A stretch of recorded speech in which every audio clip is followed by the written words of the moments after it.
బెంగాల్ దక్కింది, తెలంగాణే దక్కాలి, అధికారమే లక్ష్యంగా బీజేపీ రూట్ మ్యాప్. 15 ఆగస్టు తర్వాత పార్టీ కోర్ కమిటీ సమావేశం. బెంగాల్ దక్కింది, తెలంగాణ దక్కాల్సిందే. లెఫ్టిజం భావాజాలాలున్న బెంగాలే కాషాయమయమైన నేపథ్యంలో తెలంగాణలో లీడర్లు ఉన్నారు, క్యాడర్ ఉంది. కానీ ఆ లీడర్లను నడిపించే రథ సారథి లేక విలవిలలాడుతుంది. ఆ రథ సారథి ఉన్న ఇక్కడ బీఆర్ఎస్తో లోపాయికార ఒప్పందాలు, కాంగ్రెస్తో లోపాయికార ఒప్పందాలు పెట్టుకోవడం ద్వారా ఇక్కడ బీజేపీ సర్వనాశనం అవుతుంది అనడంలో నిజం లేదా? బెంగాల్ని కొట్టిళ్ళు మమతా బెనర్జీ, కోటల్నే బద్దలు కొట్టిళ్ళు కాషాయ పార్టీ. తెలంగాణలో బద్దలు కొట్టడం పెద్ద విషయం ఏమి కాదు. ఎవరిపైన యుద్ధం చేయాల్సిన ఆవశ్యకత లేదు. మీ పైన మీరు యుద్ధాలు చేసుకోకుండా సమస్యలపైన పోరాడితే తెలంగాణ రాష్ట్రంలో బీజేపీ అధికారంలోకి వస్తుందన్న కాన్సెప్ట్ ప్రతి కాషాయ కార్యకర్త చెప్తాడు. బండి సంజయ్ దగ్గరికి పోయి ఫోటో దిగితే ఇంకో లీడర్ ఫోన్ చేసే వాన్ దగ్గరికి ఎట్లా పోయినవరా అని విజయవాడని, ఇంకో లీడర్ ఇంకో కుట్రలు, ఇంకో లీడర్ ఇంకో కుట్రలు, ఇంటర్నల్ కుట్రలతో సర్వనాశనం అవుతుంది బీజేపీ అనేది ఇక్కడ కేంద్ర కమిటీ ఆలోచించి నిర్ణయం తీసుకున్నట్టు తెలుస్తూ ఉంది. నిన్న గట్టిగానే క్లాస్ ఇచ్చినట్టు కూడా తెలుస్తూ ఉంది. 15 ఆగస్టు తర్వాత ఆ పార్టీ కోర్ కమిటీ సమావేశం అవుతుందంటే పార్టీ కోర్ కమిటీ ఏది చెప్తే, ఏ రూట్లో చెప్తే అది చేయాల్సిన ఆవశ్యకత. మొన్న బస్సు యాత్ర అని చేసిండు బీజేపీలు. ఎవరికైనా తెలిసిందానే? సగం మంది జర్నలిస్టులకే తెలియదు బస్సు యాత్ర. ఈ కళ్ళం నుంచి ఆ కళ్ళంకి పోవడానికి మీరు బస్సులు వేసుకొని ఏసీలలో తిరుగుతూ తెలుస్తుంది.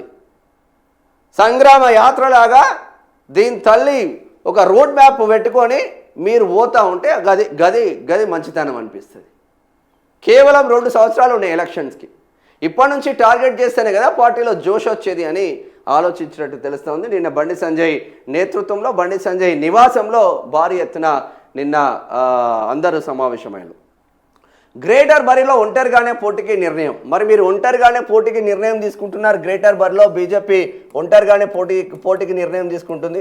మళ్ళీ ఇక్కడ జనసేన టీడీపీ ఇది సపరేట్ పోటీ చేస్తే ఇక్కడ బీజేపీకి పంగనామాలు పడే ఆస్కారం ఉంటుంది. వీళ్ళని మాట్లాడుకోవాల్సిన ఆవశ్యకత ఉంటుంది. మరి ఏమవుతుందో చూద్దాం. ఇక పార్టీ రాష్ట్ర అధ్యక్షుడు ఎంపీలతో ఢిల్లీలో నితిన్ నబీన్ విభేదాలు వీడి ఐక్యంగా అడుగేయాలని ఉద్బోధ. చిన్న విభేదాలుంటే కూర్చోబెట్టి మాట్లాడి పరిష్కరిస్తున్నామంటున్నారు రామచంద్రరావు.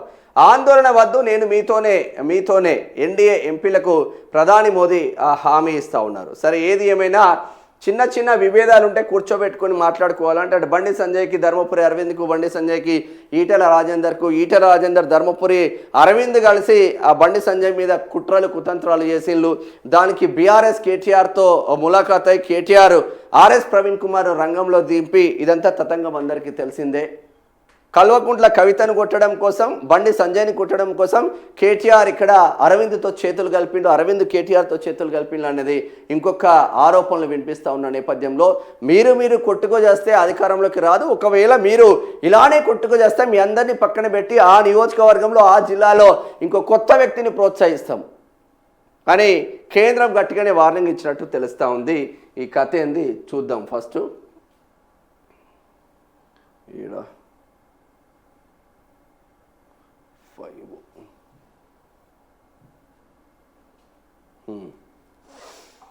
ఇది కథ. ఇక రానున్న జిహెచ్ఎంసీ ఎన్నికల్లో ఒంటరిగానే బరిలోకి దిగాలని కమలం పార్టీ నిర్ణయించుకుంది. ఏ పార్టీతోనూ పొత్తు అవసరం లేదని ప్రకటించింది. ఇందుకు అనుగుణంగా క్యాడర్ను సన్నద్ధం చేయాలని రాష్ట్ర పార్టీ నాయకత్వానికి ఆ పార్టీ జాతీయ అధ్యక్షుడు నితిన్ నబీన్ పిలుపునిచ్చారు. అసెంబ్లీ సమావేశాలు ముగిసాగా చేయాల్సిన పోరాటాలపై రోడ్ మ్యాప్ రూపొందించుకోవాలని సూచించారు. శుక్రవారం ఢిల్లీలోని పార్టీ కేంద్ర కార్యాలయంలో రాష్ట్ర పార్టీ అధ్యక్షుడు రామచంద్రరావు, రాష్ట్ర పార్టీ ఇన్ఛార్జ్ అభయ్ పాటిల్, కేంద్ర మంత్రులు కిషన్ రెడ్డి, బండి సంజయ్ సహా తెలంగాణలోని పార్టీ ఎంపీలతో ఆయన గంటన్నర పాటు సమావేశం నిర్వహించారు. తెలంగాణలో ప్రజలకు ఇచ్చిన హామీల అమలులో కాంగ్రెస్ ప్రభుత్వం విఫలమైందని, రాష్ట్రంలో పార్టీ అధికారంలోకి రావాలంటే బలమైన పోరాటాలకు సిద్ధం కావాలని రాష్ట్ర నేతలకు ఆయన ఉద్బోధించారు. బెంగాల్లో కేవలం 10 ఏళ్లలో ఆ ప్రభుత్వాన్ని నెలకొల్పామని, చాలా ఏళ్లుగా పార్టీ బలంగా ఉన్న తెలంగాణలో అధికారంలోకి రాకపోవడం ఆశ్చర్యం కలిగిస్తుందని పేర్కొన్నారు. మరి కలిగించకపోతే ఏం చేస్తారు సార్? మా కిషన్ రెడ్డి ఏం చేస్తాడు? మా కిషన్ రెడ్డి పార్టీ అధ్యక్షుడిగా ఉండే గ్రేటర్ హైదరాబాద్ దాటి బయటికి పోలేదు. ప్రెస్ మీట్లు ఏసీ హాల్లో ప్రెస్ మీట్లకు తప్ప బయటికి పోయి 1 కిలోమీటర్ నడవడు. మా డాక్టర్ కె లక్ష్మణ్ కూడా అదే బాపతి. మరి వీళ్ళు ఉన్న తర్వాత పార్టీ ముందుకు ఎట్లా పోతుంది సార్? మళ్ళీ మా కిషన్ రెడ్డి పైన ఎంపీగా పోటీ చేసినా, కిషన్ రెడ్డి ఎమ్మెల్యేగా పోటీ చేసినా డమ్మీ అభ్యర్థులు ఎట్లా వస్తారు సార్? కాంగ్రెస్ పార్టీ నుంచి, బీఆర్ఎస్ పార్టీ నుంచి డమ్మీ అభ్యర్థులు ఎట్లా వస్తారు? ఇవన్నీ లోపాయికారు ఒప్పందాలలో భాగంగా కాదా? నువ్వు మాత్రం గెలువు, నీ పార్టీ అభ్యర్థులందరూ ఓడగొడతారు, నువ్వు మాత్రం కేంద్ర పదవులు అనుభవించు, నువ్వు మాత్రం రాష్ట్ర పదవులు అనుభవించు, మిగతా వాళ్ళు ఓడిపోయినా పర్వాలేదని కిషన్ రెడ్డి గీసుకున్న ప్లాన్ కదా సార్ ఇది? మరి ఇటువంటి కదా ఇవన్నీ కదా మనం చెక్ చేసుకోవాల్సింది. ఇది కదా కాన్సెప్టు. రాలేకపోయిందని ఆశ్చర్యం కలిగిస్తుందని పేర్కొన్నారు. బెంగాల్ తర్వాత పార్టీకి తదుపరి లక్ష్యం తెలంగాణనే రాష్ట్రంలో అధికారం చేజిక్కించుకోవడం పైనే తాము దృష్టి పెట్టినట్లు స్పష్టం చేశారు. రాష్ట్రంలో నేతల మధ్య సమన్వయం, ఎమ్మెల్సీ ఎన్నికలకు సన్నద్ధత తదితర అంశాలపై సమావేశంలో చర్చించారు. పార్టీని క్షేత్రస్థాయిలో విస్తృతం చేసే దిశగా రూట్ మ్యాప్ రూపొందించారు. అనుగుణంగా 15 ఆగస్టు తర్వాత పార్టీ కోర్ కమిటీ ప్రత్యేకంగా భేటీ కానుంది. వచ్చే ఏడాది మార్చిలో జరిగే హైదరాబాద్, రంగారెడ్డి, మహబూబ్ నగర్, వరంగల్, నల్గొండ, ఖమ్మం పట్టభద్రుల ఎమ్మెల్సీ ఎన్నికలపై ఇప్పటి నుంచే దృష్టి సారించారని సూచించారు. గత జూన్లో రాష్ట్రంలో తాను పర్యటించిన అనంతరం నిర్వహించిన కార్యక్రమాలపై నవీన్ ఆరా తీశారు. కాంగ్రెస్ ఇచ్చిన 6 గ్యారంటీల అమలు కోసం ప్రభుత్వంపై ఒత్తిడి పెంచాలని నిర్దేశించారు. రాష్ట్రంలో 30% పైగా మండలాల్లో పార్టీ పనితీరు బాగోలేదని అసంతృప్తి వ్యక్తం చేశారు. మండల స్థాయి కమిటీలను క్రియాశీలం చేయాలని పనిచేసి 119 నియోజకవర్గంలో ఎమ్మెల్యే అభ్యర్థులు లేరు. వీళ్ళకు కనీసం 100 నియోజకవర్గంలోనే ఎమ్మెల్యే అభ్యర్థులు ఉన్నారు ఆ బీజేపీకి. కట్టర్ కాషాయ కార్యకర్తలను ప్రోత్సహించారు, వాళ్ళ దగ్గర పైసలు లేవని. అదే కట్టర్ కాషాయ కార్యకర్తలను ప్రోత్సహిస్తే వాడు లీడర్ తయారు కాడా? ఎప్పుడు ఎమ్మెల్యేలు పోటీ చేసినా మీరే, ఎంపీలు పోటీ చేసినా మీరే, రాజ్యసభలు వచ్చినా మీరే. కనీసం జిహెచ్ఎంసీ ఎలక్షన్లలోనా ఎవడైతే పార్టీ కోసం ఆ డివిజన్లలో కాషాయ జెండా పట్టుకొని పనిచేస్తున్నాడో, ఎవడైతే జెన్యూన్గా పనిచేస్తున్నాడో, డబ్బులకు అమ్ముడు పోకుండా పనిచేస్తున్నాడో, దేశం కోసం ధర్మం కోసం పనిచేస్తున్నాడో అటువంటి కార్యకర్తలకు టికెట్లు ఇవ్వండి. ఎట్లా పార్టీ రాదో చూస్తాం. ఎట్లా రాదు జిహెచ్ఎంసీలా? ఇటు బీఆర్ఎస్తో లోపాయికార ఒప్పందం పెట్టుకోవాలి, అటు కాంగ్రెస్తో లోపాయికార ఒప్పందం పెట్టుకోవాలి. మనం కార్యకర్తలు చచ్చిపోవాలి మీకోసం. నేతల మధ్య విభేదాలు లేవు. ఇప్పుడు లేవా? రామచంద్రరావు అంటుండు. తమ పార్టీ నేతల మధ్య విభేదాలు లేవని, చిన్న భేదాభిప్రాయాలు ఉంటే కూర్చోబెట్టి పరిష్కరిస్తున్నామని బీజేపీ రాష్ట్ర అధ్యక్షుడు రామచంద్రరావు పేర్కొన్నారు. భవిష్యత్తులో భేదాభిప్రాయాలు వచ్చిన వెంటనే పరిష్కరిస్తామని తెలిపారు. రాష్ట్రంలో ఏ పార్టీతోనూ పొత్తు పెట్టుకోబోమని, భవిష్యత్తులో బీజేపీ ఒంటరిగానే పోటీ చేస్తుందని తెలిపారు. జనసేన ఇతర ఎన్డీఏ భాగస్వామ్య పక్షాల అంశంపై జాతీయ స్థాయిలో నిర్ణయం తీసుకుంటారని చెప్పారు. రాష్ట్ర ప్రభుత్వ వైఫల్యాలపై బలమైన పోరాటం చేయాలని, ముఖ్యంగా ఫీజు రియంబర్స్మెంట్, అవినీతి, కేంద్ర ప్రభుత్వ పథకాల అమలు వంటి అంశాలను ప్రజల్లోకి తీసుకెళ్లాలని నవీన్ తమకు సూచించినట్లు పేర్కొన్నారు. అధికారంలోకి తేవడమే లక్ష్యం అంటున్నారు ఈటెల రాజేందర్. తెలంగాణలో బీజేపీని వీళ్ళ మధ్యలో మొత్తం అయిపోయింది. ఇప్పుడు బండి సంజయ్ మధ్య బండి ఈటెల, ఇక్కడ బండి ధర్మపురి అరవింద్ల మధ్య ఇప్పటి వరకు చిన్న ఇష్యూస్ ఉన్నాయి. వీళ్ళ ముగ్గురు మధ్యలో ఈ ఇష్యూస్ అన్నీ సాల్వ్ అయిపోయినట్టే అని ఇక్కడ దీని సారాంశం అయితే చెప్తా ఉన్నారు. మరి సాల్వ్ అయిపోతే పాపం మా యూట్యూబ్ జర్నలిస్టులు ఏం కావాలి? అంటే ఇంటర్వ్యూ చేయాలి, బండి సంజయ్ని తిట్టాలి. అంటే ఏ ఇంటర్వ్యూ అయినా తీసుకో, మళ్ళీ వాళ్ళకి వెళ్ళి బండి సంజయ్ టాపిక్ తీసుకోవాలి, బండి సంజయ్ క్వశ్చన్ వేయాలి, బండి సంజయ్కి వ్యతిరేకంగా పనిచేస్తున్నా వాళ్ళని తీసుకురావాలి, మనం ఇంటర్వ్యూలు చేయాలి. ఇదే తతంగా ఇక 3-4 ఛానళ్ళకు. ఇక ఇప్పుడు మరి పప్పులు ఉడకవా చూడాలి పాపం. అధికారంలోకి తేవడమే లక్ష్యం అంటున్నారు ఈటెల రాజేందర్. తెలంగాణలో బీజేపీని గెలిపించాలన్నదే పార్టీ ఎంపీల లక్ష్యమని ఎంపీ ఈటెల రాజేందర్ పేర్కొన్నారు. అప్పుల ఊబిలో కూరుకుపోతున్న తెలంగాణను కాపాడాలంటే బీజేపీ అధికారంలోకి రావాల్సిన అవసరం ఉందన్నారు. ఢిల్లీలో వర్షం ఫలితంగా ట్రాఫిక్ జామ్ కారణంగా నవీన్తో పాటు ఎంపీల సమావేశానికి ఆయన కాస్త ఆలస్యంగా వచ్చారు. రామచంద్రరావు మీడియాతో మాట్లాడి వెళ్ళిపోయాక ఈటెల మాట్లాడారు. మొత్తం మీద పార్టీలో చేరిన నేతల పట్ల వివక్ష తగదు అంటున్నారు. ఆ పార్టీ ఎంపీల మధ్య అభిప్రాయ భేదాలు తలెత్తితే వాటిని తొలగించి వారిని ఏకతాటిపైకి తీసుకొచ్చే బాధ్యత పార్టీ రాష్ట్ర అధ్యక్షుడిపైనే ఉంటుందని సమావేశంలో నితిన్ నబీన్ స్పష్టం చేసినట్టు తెలిసింది.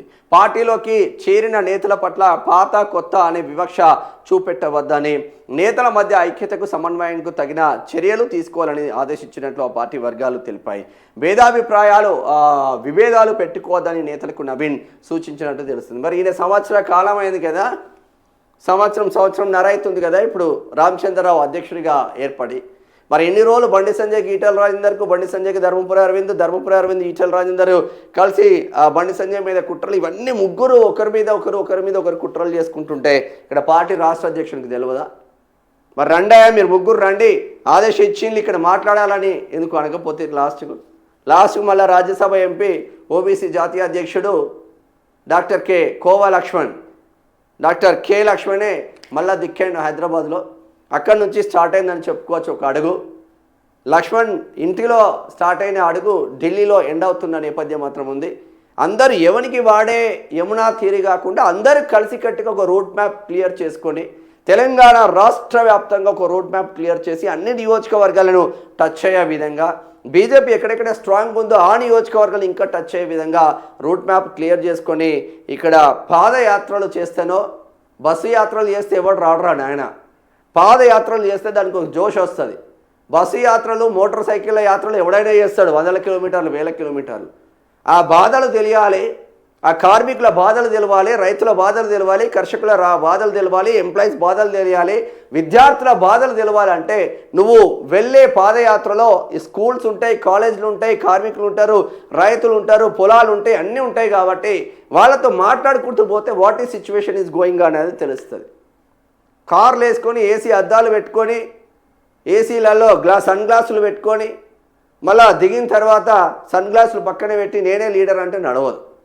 ఆ విధంగా ముందుకు వెళ్తే మీరు సక్సెస్ సాధిస్తారు, లేదంటే సక్సెస్ అయితే ఉండదు అనుకుంటున్నారు. మరి ఏమవుతుందో తెలియదు. మొత్తం మీద భారీ ఎత్తునే ఇదైతే నడుస్తూ ఉంది. మరి ఎటు పోతుందో ఏందో చూడాలి. ఇది నిన్న బండి సంజయ్ నివాసంలో ఇది కిషన్ రెడ్డి వచ్చిండు. ధర్మపురి అరవింద్ హీరోలు ఆలేడా, ధర్మపురి అరవింద్, ధన్పాల్ సూర్యనారాయణ గుప్తా, కిషన్ రెడ్డి, హరీష్ బాబు, డికే అరుణ, ఇట్లా అందరూ కలిసిపోయినలు. నిన్న ఒకటైపోయినలు అందరూ కంప్లీట్గా. ఆల్ ఎంపీస్, ఆల్ ఎమ్మెల్యేలు ఇదొక పార్ట్. అందరు కూడా ఒకటైన నేపథ్యం మాత్రం ఉంది అని చెప్పుకోవచ్చు. ఇక్కడ కిషన్ రెడ్డి మంచి సాఫ్ట్ కార్నర్ ఉంటుంది. కిషన్ రెడ్డితో ఎవరితో గొడవలు పెట్టుకోడు వాస్తవంగా. కిషన్ రెడ్డి ఎవరితో గొడవలు పెట్టుకోడా. ఇది కథ. ఇక బెంగాల్ దక్కింది, తెలంగాణ దక్కాలి. దానికి కావాల్సిన రూట్ మ్యాప్ క్లియర్ చేసుకోవాలని కేంద్రం నుంచి ఆదేశాలు మాత్రం వస్తూ ఉన్నాయి. మరి ఇక్కడ ఇంకొక చర్చ జరుగుతుంది. తెలంగాణ రాష్ట్రంలో అంటే ఎలక్షన్స్కి బిఫోర్ రాష్ట్ర అధ్యక్షుడిని మారుస్తారన్న చర్చ జరుగుతుంది. అది నిజమే అనిపిస్తుంది. ఢిల్లీ వర్గాల నుంచి అందుతున్న సమాచారం అయితే రాష్ట్ర అధ్యక్షుడు 2 సంవత్సరాలు ఉంటారు. తెలంగాణ రాష్ట్రంతో పాటు ఏ రాష్ట్రంలోనైనా భారతీయ జనతా పార్టీ 2 సంవత్సరాలు మాత్రమే అధ్యక్ష పదవి ఇస్తుంది. ఆ 2 సంవత్సరాలు దాటితే మళ్ళీ ఇంకొక అధ్యక్షుడిని తీసుకొస్తుంది. తద్వారా వాళ్ళకు రెన్యువల్ కావచ్చు, లేదంటే కొత్త వ్యక్తిని రావచ్చు. రామచంద్రరావు స్థానంలో మళ్ళీ బండి సంజయో ధర్మపురి అరవింద్ వస్తానో పార్టీ బాగుపడుతుందని ఇక్కడ చర్చలు జరుగుతూ ఉంది. బండి సంజయ్ అయితే అందరినీ కలుపుకొని పోతాడు, ప్రతి కార్యకర్తకు విలువిస్తాడు, ప్రతి నాయకుడికి విలువిస్తాడు. సో సహనం ఎక్కువ ఉంటుంది, ఓపిక ఎక్కువ ఉంటుంది. మళ్ళీ బండి సంజయ్ చేతిలో పెట్టి రాష్ట్ర పగ్గాలు బండి సంజయ్ చేతిలో పెడితేనే ఒక జోష్ వస్తుంది. ఆయన ఎక్కడ టార్గెట్ చేయాలో అక్కడ టార్గెట్ చేస్తాడు. ఆ విధంగా ముందుకు వెళ్తే రాష్ట్రంలో అధికారం పెద్ద సమస్య ఏమి కాదు. ఒక్కొక్క జిల్లాకు ఒక్కొక్క ఎంపీని ఇప్పుడు స్ట్రాంగ్గా ఉన్నారు కాబట్టి ఆ ఎంపీలకు బాధ్యతలు ఇచ్చి ఆయా జిల్లాలను వాళ్ళ చేతిలో పెడితే 100% సక్సెస్ రేట్ ఉంటుందని భారతీయ జనతా పార్టీ అనుకుంటున్న నేపథ్యం మాత్రం ఉంది. మరి ఏం జరుగుతుందో చూడాలి. ఇక్కడ రేవంత్ రెడ్డిని తట్టుకొని ఇక్కడ బీఆర్ఎస్ కేటీఆర్, హరీష్ రావు, కేసీఆర్ని తట్టుకొని భారతీయ జనతా పార్టీ ముందుకు వెళ్తుందా, లేదంటే మళ్ళా నేతల మధ్య ఢిల్లీలో ఒకటైన నేతలు మళ్ళా గల్లీలకు వచ్చిన తర్వాత మళ్ళీ అదే కోణంలో వెళ్తారా చూడాల్సిన ఆవశ్యకత ఉంటుంది. ఈసారి గట్టిగానే స్ట్రాంగ్ కౌంటర్లు మాత్రం ఇక్కడ మన నేతలకు ఇచ్చిన సందర్భాలు ఉన్నాయి. అంటే సబ్జెక్ట్ ఉన్న బిడ్డలు ఉన్నాడు. ఇప్పుడు రామచంద్రరావుతో ఆయన ఒక వికీపీడియా అని చెప్పుకోవచ్చు. రామచంద్రరావు మంచి ఆర్ఎస్ఎస్ బ్యాక్గ్రౌండే. ఇక్కడ రఘునందన్ రావు జబర్దస్త్ సబ్జెక్ట్ ఉన్న నేత, మెదక్ ఎంపీ. నువ్వు హిందీ కానీ ఇంగ్లీష్ కానీ సుస్పష్టంగా తెలంగాణ రాష్ట్రంతో పాటు భారతదేశ రాజకీయాలపైన మంచి అవగాహన ఉన్న నేతలు. ఇటువంటి బిడ్డలు ఇప్పుడు ధర్మపురి అరవింద్ కౌంటర్ ఇస్తే ఎట్లుంటుంది కల్వకుంట్ల కవితకు కానీ కేసీఆర్ కానీ కేటీఆర్ కానీ అసలు భయం అనే ప్రసక్తి ఉండదు.